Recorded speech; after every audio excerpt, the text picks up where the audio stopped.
What it seems to me we're confronted with as people on the planet is a, a time of great confusion.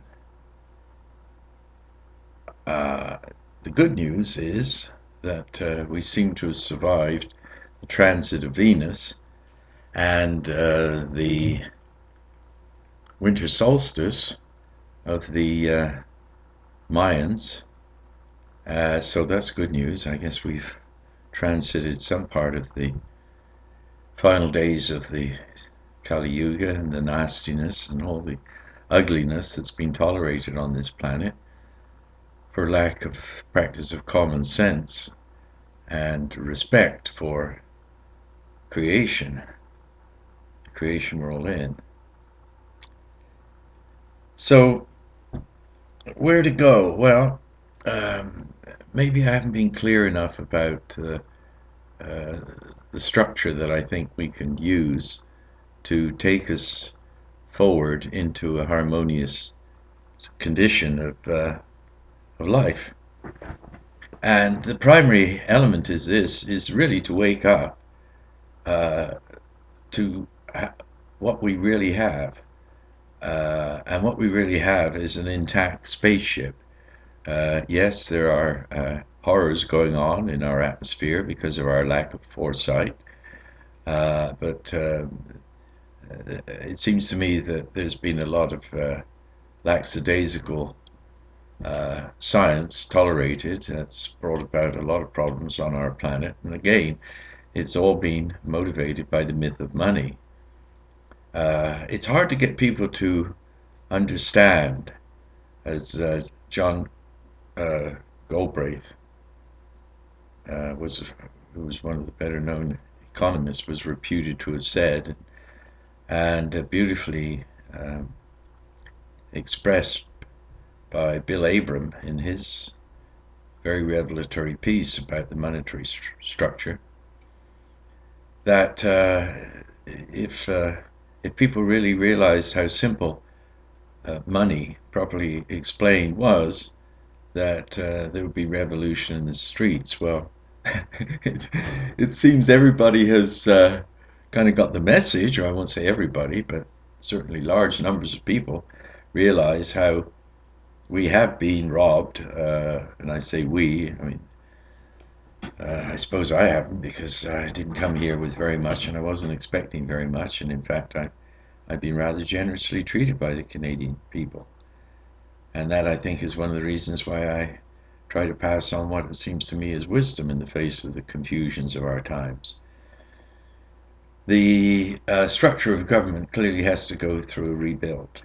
And I think that we have to get past the parliamentary structure and return more to some of the models put up by the Aboriginal people. And particularly, I think it's very important in terms of looking forward into a future, a rational future, a future where we return to respect for one another as creator sons and daughters, and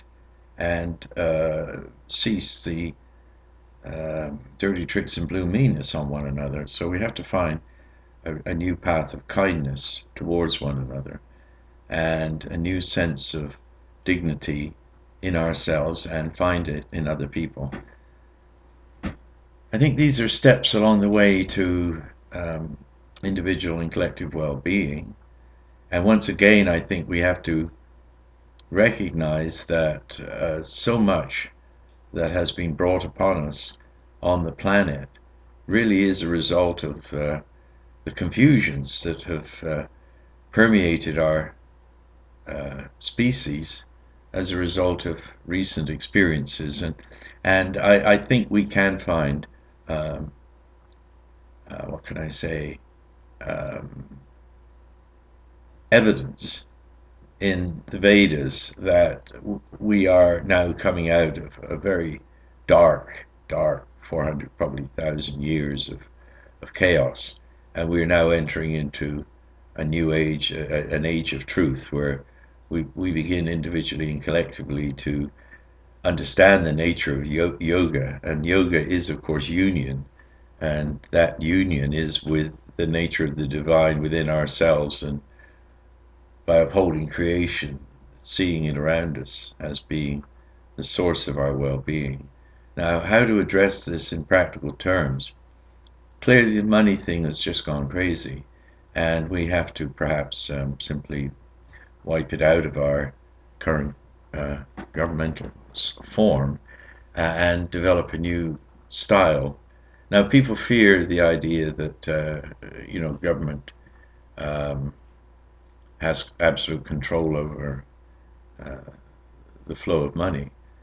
I think certainly given the way government has been exercised and the patterns of government which have been used, I would entirely agree.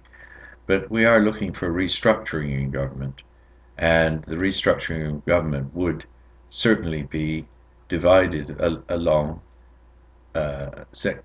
lines of sexual distinction. And by that I mean that we would make an effort to have our representative government having the equality of both men and women in its affairs. If we are to use representational government at all, then I think it has to be used to demonstrate the fundamental equality of ourselves as citizens or people on the land in any area. And that is our real presence and our real engagement. Uh, and I think these are times when we need to look forward to a simple plan.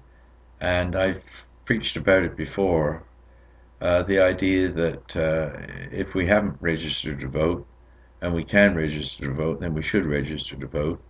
And then we should give some serious thought to the doctrinaire parties, perhaps read their information, see if it's in accord with your own sense of well-being, and if it isn't, and if none of them are, then seriously consider standing up out for a none of the above option. And that would be simply on the ballot a none of the above box. And if you felt you'd rather enter into a fundamental equality with your neighbors who felt the same way, that if their number came up, then they would try to be good neighborly and people who were dedicated to bringing about an end to any of the confusions around money that continue to exist in a society. I think we could really call this universal family credit, and in many ways it follows the patterns of the quite successful social credit form that was used in Manitoba, and of course became polluted later on when I guess the political scientists got their hands on it and people lost touch with it.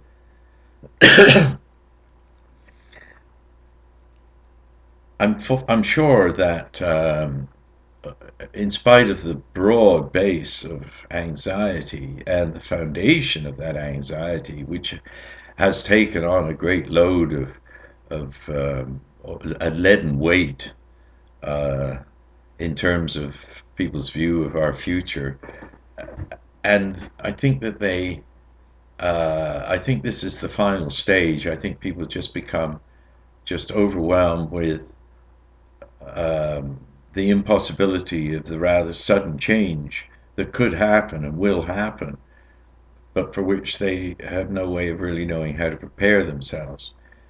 I see it happening in small ways, but sooner or later the floodgates of understanding will open, and people will see that we have all been trapped by this myth of money and the manipulation of money by the few insiders who then, of course, make themselves enormously rich and then attach themselves to the various warlord aristocracies that preceded that. And the issue has always been numbers, really, exponential numbers very often. And it's a worship. It's an obsession, and it comes out of fear. And that's all there is to it, really. It's just people afraid of numbers. We have no fear in a world where we recognize that the the divine will, God's will, is a powerful and incredible element in the world we live in. It's the foundation of all energy and all life. And when I've used the word God again, I use it as undifferentiated conscious awareness. It's all around us. And we must become sovereign individuals.